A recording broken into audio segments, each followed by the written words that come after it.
Oh my, that's called a spine tickler. Spine tickler. No, I would not. That's called a rim check. Hello, welcome to Rim Check. My name is Reed Horner. And I'm Ian Dolan. No relation. You know, NBA free agency has been crazy over the past couple days, but let's get into the biggest move so far, and that's the Nets signing Kevin Durant and Kyrie Irving, along with Deandre Jordan, who got a friends and family contract for sure. He did. You know, the majority of the basketball world assumed the duo would team up on the Knicks, but they surprised everyone in their decision to join the crosstown rival, Brooklyn Nets. Yeah.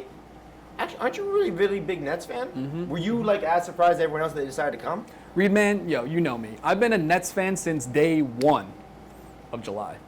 But for real, I want to know how nobody knew Kyrie was coming to Brooklyn. Like, did no one notice Kyrie dribbling a basketball across the Brooklyn Bridge with the camera crew and Jay-Z music blasting in the background?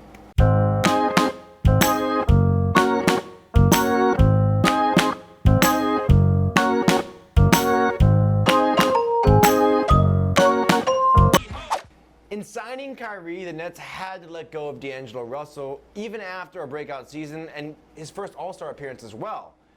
Kyrie took his job, he took his city, and he even took his globe. Many are also blaming the Nets' PR department for ultimately giving Russell the boot, as it's rumored they have complained about having too much on their plate between Katie's burners, Kyrie's third eye, and Brooklyn hipsters demanding a kombucha stand at Barclays Center. The Knicks not getting KD and saying it's because of contract disputes is like when the girl you like starts dating your younger brother. You don't tell people she rejected you, you just tell people she's crazy. And honestly, if James Dolan was looking to save money, he should have looked to sign some WNBA stars, since he would have only had to give them 70 cents on the dollar of a normal contract. Bro, what? I'm just kidding, dude. Female athletes are way more underpaid than that. You know, I actually think the Knicks did pretty well this free agency. They signed Julius Randle to a 3-year, $63 million contract, a man who has actually been called Zion without hops. They signed Taj Gibson, they signed Bobby Portis, and Wayne Ellington. I mean, come on, man. Dude, we literally got Kevin Durant, Kyrie Irving, and Deandre Jordan. And I bet Julius Randle scores more next year than KD. Well, I mean, I guess there's only one way to decide who had a better offseason. So let's go talk to some New York fans and see what they have to say.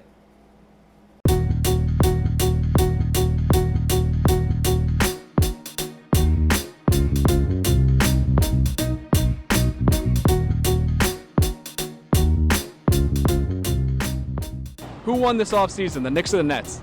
Of course, the Nets, man, without a doubt. Nets. Absolutely Nets. 100% the Nets. The Nets. The Nets right now. The Brooklyn Nets. Who did the Knicks get? Nobody. What do you think about James Dolan?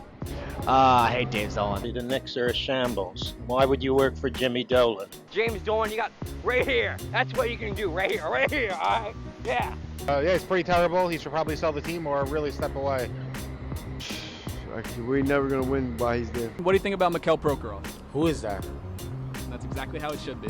KD, he's one of the greats. He's up there with LeBron and them guys. He's up there with Kobe and them guys. I mean, I honestly do like Bobby Portis. He's like my favorite player of all time. But I have to say the Nets because KD, Kyrie, DeAndre Jordan.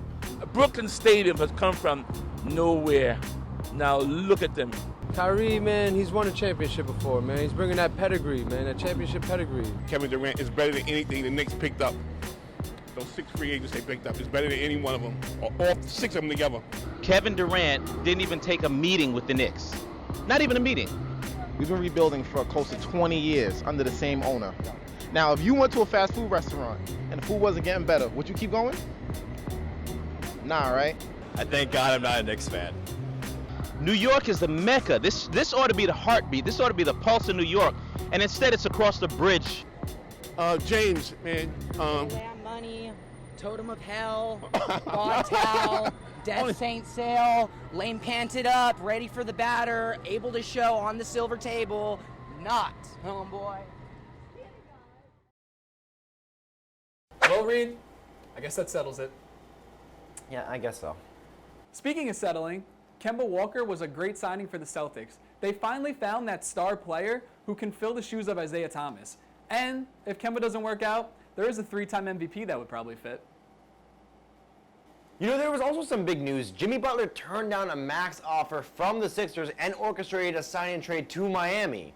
which really just makes him another crazy person living in Florida. He's Florida's problem now. There's nothing we can do. That's true.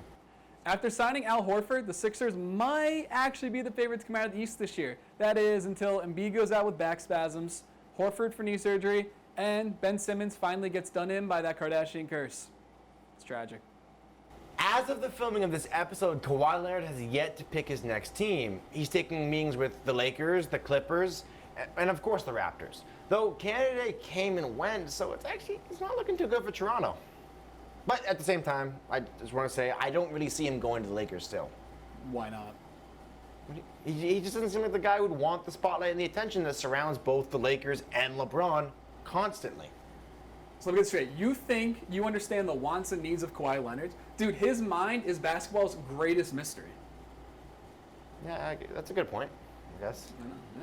If Kawhi joins the Lakers, there will have been parity in the NBA for like 15 minutes. Like, you and I could be the starting guards, and we'd still win the championship. Let's go practice our jump shots then. Well, I mean, I already know I shoot at least as well as Deandre Jordan. You know, I actually interviewed him a few months ago and asked him his thoughts on NYC as a destination city. At the time, he didn't really seem too interested. This is 100% real, by the way. If you were talking to a free agent considering playing for the Knicks, what do you think the benefits of that would be? I like Cabernets more than I like Malbecs. So, and I also like Italian wine. So, I probably have to go with those. Thanks, Deandre.